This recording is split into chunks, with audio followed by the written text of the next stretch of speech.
본문이 하나님께서 출애굽하기 위해서 10가지 재앙을 막 시작하기 바로 전이에요. 이때 하나님께서 내가 바로의 마음을 강박하게 해서 그가 쉽게 너희를 내보내주지 않을 거라는 거예요. 그래서 그 바로의 강박한 마음을 여호와 내가 그의 마음을 강박하게 할 거라는 거예요. 그 강박한 마음을 통해서 하나님의 놀라움이 더 드러나게 해서 너희들을 구원할 거라는 거예요. 근데 여기서 이제 질문이 생긴 게 뭐냐면, 하나님께서 바로의 마음을 강박하게 한다는 것은 바로에게는 선택권이 없는 것처럼 느껴지잖아요. 그러면 하나님께서 저 사람은 아예 그냥 하나님이 심판하려고 작정했기 때문에 그에게는 선택권이 없고 회개할 기회도 주시지 않냐, 이런 생각이 들 수가 있지 않습니까? 이게 4장 21절에 처음에 모세를 부를 때도 하나님이 그러한 표현이 나와요. 한번 볼까요? 같이 읽어볼게요. 여호와께서 모세에게 이르시되 내가 애굽으로 돌아가거든 내가 내 손에 준 이적을 바로 앞에서 다 행하라. 그러나 내가 그의 마음을 완악하게 한즉 그가 백성을 보내주지 아니하리니, 이렇게 써 있어요. 특히 로마서 9장에 보면은 하나님께서 내가 바로를 왜 그를 세웠는지 아느냐? 내 능력을 보이기 위해서다. 그러면서 하나님께서 하고자 하시는 자를 긍휼히 여기시고 하고자 하시는 자를 완악하게 하시니라, 이렇게 써 있어요. 그럼 하나님께서 너는 심판받을 놈, 너는 구원받을 사람, 이렇게 정하셨을까? 오늘 우리가 바로의 이 강팍하게 했다라는 하나님의 이 표현이 언제부터 시작되는지를 우리가 좀 살펴볼 수 있어요. 이 4장은 하나님께서 모세에게 미리 말씀하신 장면이지만 실제로 하나님께서 그의 마음을 강팍하게 한 것은 그 뒤에 가서부터예요. 처음부터 그렇게 하나님께 강팍하게 하지 않으셨다라는 거예요. 우리가 한번 볼게요. 어디를 보시냐면 7장 12절, 13, 14절. 우리가 7장 폈으니까 우리 같이 한번 볼게요. 각 사람이 지팡이를 던짐에 뱀이 되었으나 아론의 지팡이가 그들의 지팡이를 삼키니라. 그러나 바로의 마음이 완악하여 그들의 말을 듣지 아니하여 여호와의 말씀과 같았더라. 여기 보면 바로가 자기의 마음을 강박하게 했어요. 하나님께서 한 게 아니에요. 왜 그의 마음이 강박하게 됐냐면, 모세와 아론이 바로 앞에 와가지고 이제 우리 백성을 나가서 하나님 앞에 예배 드려야겠다 그러니까 안 된다고 이제 하지 않습니까? 그때 이 지팡이를 던져가지고 뱀이 되게 해요. 그러니까 바로가 자기의 그 요술사들을 불러서 그들도 똑같이 지팡이를 던져가지고 뱀이 됩니다. 근데 이제 아론의 지팡이가 그 요술사들의 뱀이 된 지팡이를 삼켜버려요. 그러니까 진 거죠. 그러니까 바로가 괘씸하잖아요. 그러면서 바로의 마음이 완악하여 이렇게 써 있는 거예요. 그 다음이 첫 번째 재앙, 물이 피가 되는 그 장면이에요. 근데 그 시작되는 14절에도 이렇게 기록하고 있어요. 같이 읽어볼게요. 여호와께서 모세에게 이르시되 바로의 마음이 완강하여 백성을 보내기를 거절하매, 이렇게 써 있죠. 첫 번째 재앙에 그가 그의 마음을 스스로 강팍하게 했어요. 이게 완강하게 하다, 완악하게 하다 라고 하는 이 동사예요. 이거는 그 칼형이어가지고 주어인 바로 자신이 자기의 마음을 강팍하게 했다라는 거예요. 두 번째 재앙에서도 똑같이 그렇게 하면, 두 번째 재앙은 개구리가 나와가지고 바로의 군과 애굽의 모든 그 지역에 개구리가 막 나옵니다. 그래서 개구리가 썩어가지고 냄새가 막 푹푹 풍기잖아요. 그때 바로가 모세한테 이거 개구리 좀 없게끔 하나님 앞에 기도해달라 해서 없애게 해주죠. 그리고 나서 바로의 마음이 다시 완강하게 자기의 마음을 그렇게 해요. 15절 우리 읽어볼게요. 8장 15절입니다. 그러나 바로가 숨을 쉴 수 있게 됨을 보았을 때에 그의 마음을 완강하게 하여 그들의 말을 듣지 아니하였으니 여호와께서 말씀하신 것 같았더라. 그가 이제 다시 개구리를 없게끔 하니까 마음이 다시 완강하게 만든 거예요, 자기를. 그 다음에 보면은 세 번째, 네 번째, 다섯 번째까지 계속 바로의 마음을 자기가 완강하게 해요. 다 읽어보지 않을게요. 근데 언제부터 여호와께서 그의 마음을 더 강팍하게 만드시냐면은 여섯 번째부터 그래요. 자, 우리 여섯 번째 재앙 있는 표현을 한번 가서 보겠습니다. 그러나 여호와께서 바로의 마음을 완악하게 하셨으므로 그들의 말을 듣지 아니하였으니 여호와께서 모세에게 말씀하신 것 같았더라. 여기서부터 하나님께서 개입하시는 거죠. 그 다음에 10장 1절에 보면은 이렇게 또 나와요. 10장 1절 한번 읽어볼게요. 여호와께서 모세에게 이르시되 바로에게로 들어가라. 내가 그의 마음과 그의 신하들의 마음을 완강하게 함은 나의 표징을 그 중에 보임이라. 이렇게 써 있어요. 하나님께서 지금 바로가 자기를 스스로 완악하게 한 것은 여기에 출애굽기에 보면은 9번이 나오고 여호와께서 그의 마음을 완악하게 하시겠다라는 표현은 11번이 나와요. 그러니까 하나님께서는 모세를 처음에 불렀을 때 바로가 어떠한 사람인지를 아시는 거죠. 하나님께서는 예지적인 능력이 있잖아요. 그가 지금의 이 악함이 더 악해질 거라는 걸 아신 거예요. 그래서 하나님께서 개입하셔서 그의 완악한 마음을 통해서 하나님 되심을 더 드러나게 했고 하나님께서 그를 사용하셨던 거예요.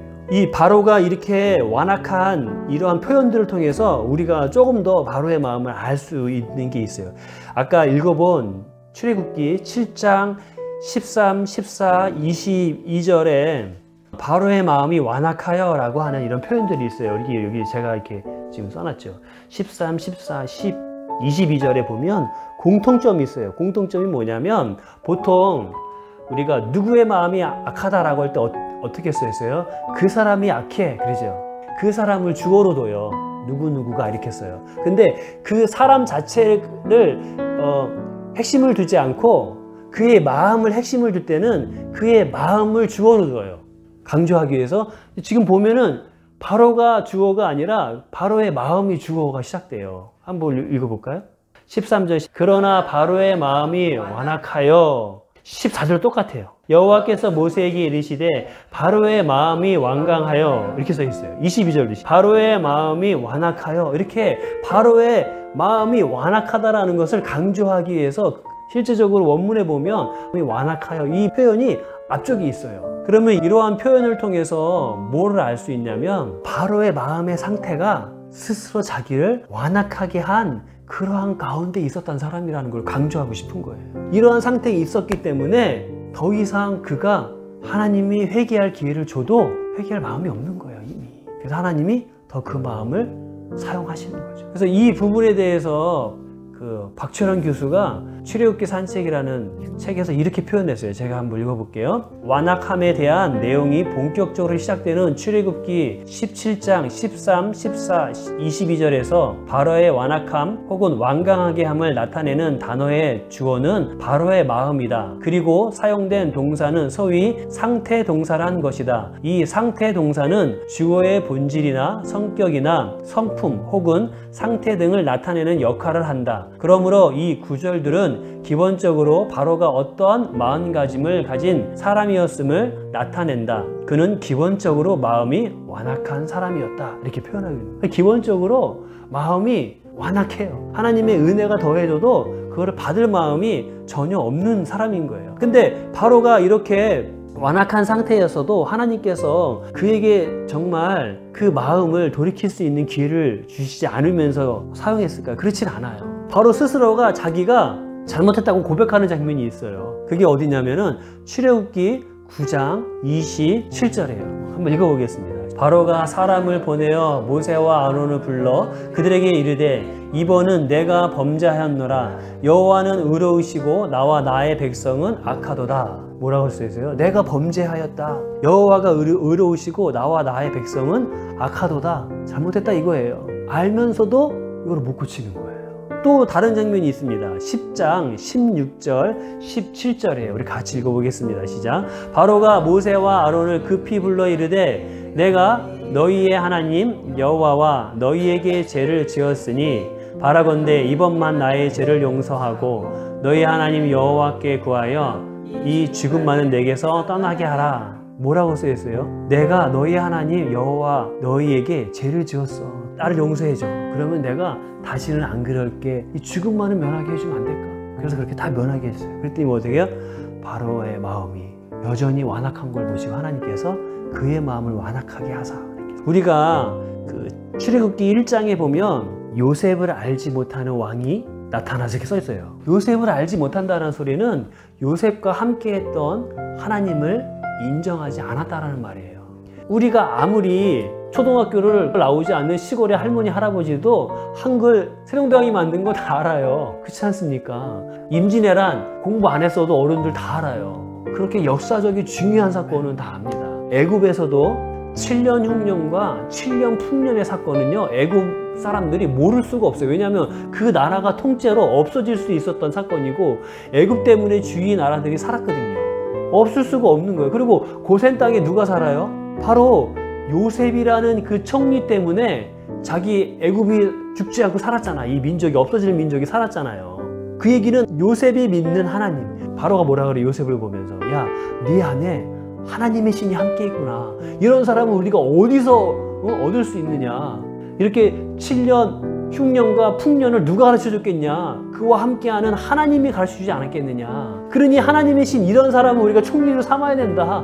요셉과 함께한 하나님을 인정했다고요. 그 하나님을 인정했기 때문에 요셉의 식솔들, 야곱의 식솔들을 고센 땅에 살아라. 너희들에게 우리가 은혜를 입었다. 하나님께 은혜를 입었으니까 하나님의 백성인 너희들 여기서 먹고 살고 여기서 지네들 지내라고 준 곳이 고센 땅이에요. 그러면 요셉을 알지 못했다는 그 바로가 고센 땅에 이스라엘 백성들이 있는 거, 자기의 나라가 몇백 년 전에 그런 일이 있었다라는 거 몰랐을까요? 모를 수가 없어요.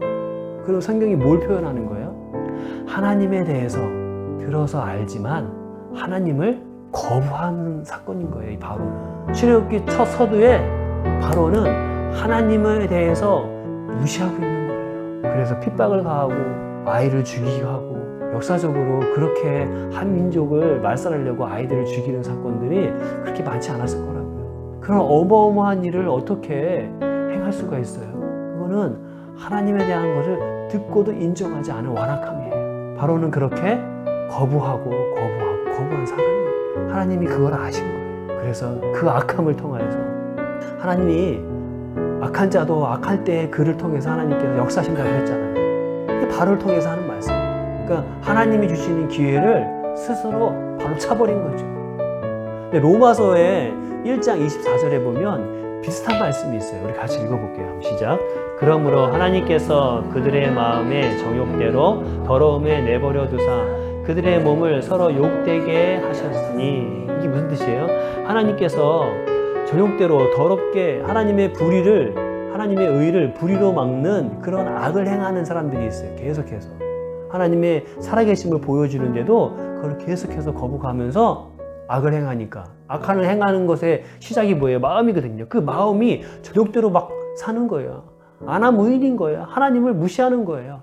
그 하나님은 어떻게 해요? 나중엔 그들의 마음이 바로처럼 너무 완악해지니까 그냥 두시는 거예요. 그건 뭐예요? 스스로 그 완악함이 더 완악하게 돼버리는 거예요.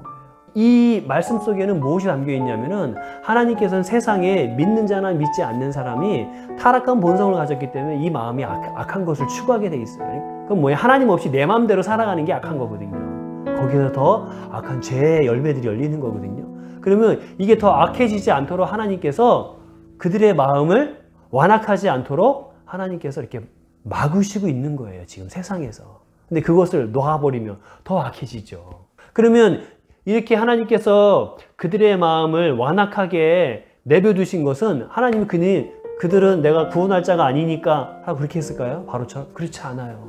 그 다음 구절에 보면 왜 하나님께서 그들을 완악하게 놔뒀는지에 대한 말씀이 나옵니다. 우리 같이 한번 볼까요? 25절, 26절 시작. 이는 그들이 하나님의 진리를 거짓 것으로 바꾸어 피조물을 조물주보다 더 경배하게 섬김이라. 이 때문에 하나님께서 그들을 부끄러운 욕심에 내버려 두셨으니. 여기서 그들을 부끄러운 욕심에 내버려 두셨다라는 표현은 아까 전 구절인 마음의 정욕대로 더러움에 내버려 두사, 이거하고 같은 표현인 거예요. 근데 부끄러운 욕심에 내버려 둔 것은 무엇 때문이라는 거예요?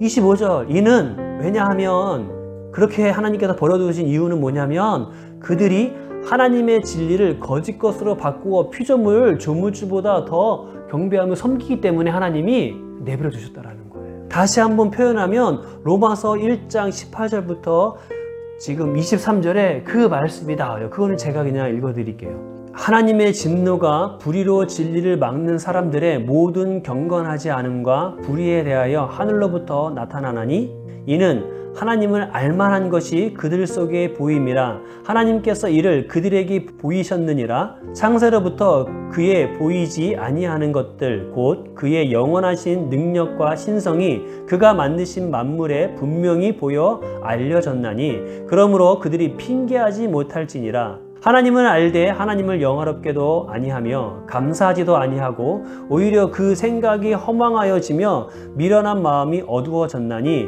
스스로 지혜 있다 하나 어리석게 되어 썩어지지 아니하는 하나님의 영광을 썩어질 사람과 새와 짐승과 기어다니는 동물 모양의 우상으로 바꾸었느니라.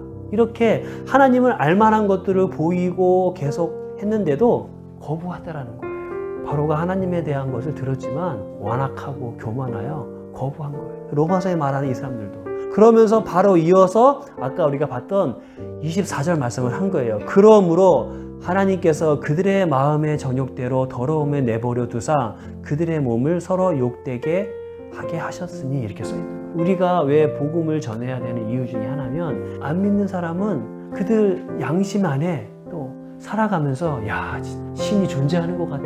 사람들이 살아가면서 그런 말이 한마디씩 합니다. 인간의 힘으로 할 수 없는 그런 상황을 겪어요. 아프거나 절망하거나 그럴 때 누구 찾냐면 신을 찾아요. 하나님이 존재한다는 것을 알아요.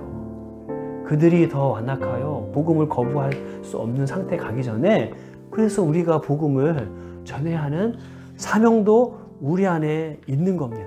그러나 또 반면에 이렇게 질문할 사람도 있어요. 나는 죄를 너무 많이 져가지고 이미 바로 마음처럼 완악하게 된 게 아닐까? 근데 그렇게 두려워하는 사람은 바로처럼 완악한 사람은 아니에요. 바로처럼 완악한 사람은 그런 마음조차를 갖지 않습니다. 근데 바로와 같은 사람이 아닌 성경에는 우리 믿는 하나님을 경험하고 하나님의 은혜를 알고 또 우리가 부족한 사람이라는 것을 아는 우리도 완악해질 수 있다라고 성경이 말해요. 그게 우리가 경계해야 될 말씀인 거예요. 이스라엘 백성들이 광야에서 먹을 것이 없다고 막 불평을 합니다. 하나님이 그들의 기도의 응답이 아니라 그들의 완악함을 보시고 내추라기를 만나를 주셔요. 그리고 그 중에서 불평이 심했던 사람들, 아주 완고했던 사람들을 하나님께서 죽여버리셔요. 물론 그렇게 완악함을 한번 했다고 해서 하나님의 심판으로 다 가지는 않죠. 근데 우리가 완악하지 말라고 성경에서는 계속해서 경고를 해요. 고린도전서 10장에도 그런 말씀이 있고 찾아보진 않을게요. 근데 히브리서에 보면 또 그런 말씀이 나와요. 너희가 하나님의 은혜를 경험하고 그렇게 믿음으로 나아가는데 이스라엘 백성들이 저 가나안을 향해서 가지 않았습니까? 이제 히브리서에 우리가 가야 할 남아있는 그 안식, 그 가나안이라는 표현을 써요. 이때 가나안은 어떤 가나안이냐면 하나님, 우리가 죽어서 하나님을 만나야 할 그때까지를 표현하는 가나안인 거예요. 그러니까 우리가 살아가면서 믿음의 선한 싸움을 싸우면서 믿음이 넘어지려고 할 때 다시 일어나서 싸우고 나가라고 하는 그러한 표현 속에서 이 믿음으로 갈 때에 너의 믿음을 유혹하는 일들이 있다 이거예요. 우리가 지난번에 본 것처럼 길가밭, 자갈밭, 가시밭, 옥토밭이 있는데 믿음의 시련 속에 넘어지지 말고 넘어졌다가 일어나면 그나마 다행인데 그 환난과 핍박 속에서 완악하게 되지 말라라는 거예요. 하나님 살아계심을 알면서도 하나님을 대적하려고 그러지 말라라는 거예요. 그 구절을 제가 읽어드릴게요. 히브리서 3장 8절부터 16절까지 제가 천천히 읽어드리겠습니다. 광야에서 시험하던 날에 기억하던 것 같이 너희 마음을 완고하게 하지 말라. 거기서 너희 열조가 나를 시험하여 징험하고 40년 동안 나의 행사를 보았느니라. 그러므로 내가 이 세대에게 노하여 이르기를 그들이 항상 마음이 미혹되어 내 길을 알지 못하는도다 하였고 내가 노하여 맹세한 바와 같이 그들은 내 안식에 들어오지 못하리라 하였느니라. 형제들아 너희는 삼가 혹 너희 중에 누가 믿지 아니하는 악한 마음을 품고 살아계신 하나님에게서 떨어질까 조심할 것이요 오직 오늘이라 일컫는 동안에 매일 피차 권면하여 너희 중에 누구든지 죄의 유혹으로 완고하게 되지 않도록 하라. 우리가 시작할 때에 확신한 것을 끝까지 견고히 잡고 있으면 그리스도와 함께 참여한 자가 되리라. 성경에 일렀으되 오늘 너희가 그의 음성을 듣거든 격노하시게 하던 것 같이 너희의 마음을 완고하게 하지 말라 하였으니 듣고 격노하시게 하던 자가 누구냐? 모세를 따라 애굽에서 나온 모든 사람이 아니냐. 특히 15절에 보면 성경이 이르되 오늘 너희가 그의 음성을 듣거든 격노하게 하던 것 같이 너희의 마음을 완고하게 하지 말라. 여기서 뭐예요? 하나님께서는 말씀하실 때 성경에 기록되어 있는 이 말씀이 있어요. 우리가 이 말씀을 공부하고 또 말씀을 듣고 이렇게 합니다. 그리고 두 번째, 성령님이 때에 말씀하실 때가 있어요. 우리 안에 양심을 통하여, 말씀을 통하여 지금 할 때 말씀이 있어요. 그 말씀을 계속해서 거부하지 말라라는 거예요. 자꾸 합리화시키지 말라라는 거예요. 계산하고 자꾸 합리화시키지. 그때 이렇게 했으니까요. 이건 대신 이렇게 하면 되잖아요. 물론 그렇게 했다고 해서 하나님이 그의 마음을 완고하다고 하진 않으죠. 근데 여러분 우리나라 속담에도 있잖아요. 바늘도둑이 소도둑 되는 거예요. 얘가 바늘도둑 했다고 부모님 호주머니에서 돈처럼 꺼내갔다고 큰 도둑 되지는 않습니다. 하지만 모든 시작이 거기서부터인 거예요. 그 부모가 왜 아이 놓고 야단을 쳐요? 그 1,000원이 뭐 큰 돈이어서? 그게 아니잖아요. 이 버릇이 소를 훔치는 버릇 될까 봐. 그래서 앉혀놓고 때리는 거지 않습니까? 그렇잖아요. 하나님이 사랑하는 자에게 매를 대시지 않습니까? 그래서 우리가 날마다 우리의 마음을 왜 살펴야 돼요? 그게 그리스도인이거든요. 신앙 안에서 우리가 우리 안에 주신 양심을 항상 하나님 안에서 잘 깨끗하게 우리가 집안 청소를 하듯이 말씀으로 또 우리를 청소하소. 양심을 하나님이 건드릴 때 잘 반응할 수 있도록 자꾸 합리화시키지 않고 반응하고 두려워하고 그럴 땐 근심하고 그거 가지고 하나님 앞에 나아가고 회개하고 그렇게 우리가 이것부터 이렇게 하는 게 중요한 거예요. 조심해야 돼요. 이게 신앙인인 거예요. 우리는 신앙생활하면 너무 우리가 직분이 있고 또 저처럼 목회자가 되면 그런 것에 무뎌져요. 자꾸 남을 가리키니까 나는 뭔가 좀 낫다라고 그런 생각을 가질 수가 있어요. 그리고 악한 자리에 많이 안 가잖아요. 목회라면 남하고 막 이렇게 다투고 싸울 일이 좀 적어요. 사람하고 막 부딪히는 일들이 적지 않습니까? 그러다 보니까 내가 더 상대적으로 선하다라고 생각해요. 산속에 혼자 있어 보세요. 누구하고 싸울 일이 있겠어요? 근데 사회 나가서 직장생활 해보세요. 산에서 혼자 있을 때가 아니라 사람하고 싸우게 된다니까요. 그럼 산에 있을 때는 선하고 여기 있을 때는 악한 거예요? 그게 아니에요. 그 사람이 그 사람인 거예요. 그러니까 이 시간에 들은 말씀 생각하면서 같이 기도하길 바랍니다.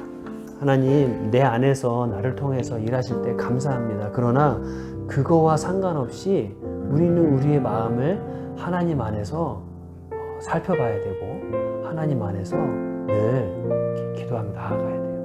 하나님 나를 통해서 일하심이 있다고 해서 내 마음이 항상 좋다라고 생각하면 안 돼요. 우리 시간에 같이 하나님 우리의 마음이 완악해지지 아니하도록 나를 날마다 살피며 하나님 깨어있게 하여 주시옵소서. 그렇게 하기 위해서 기도하며 성령을 의지하며 내 삶을 돌이켜보게 하여 주시옵시고 어린아이와 같이 부모 앞에 늘 바라보며 나가는 것처럼 그렇게 주님을 바라보며 나가는 저희들 되게 도와주시옵소서. 우리 기도하겠습니다.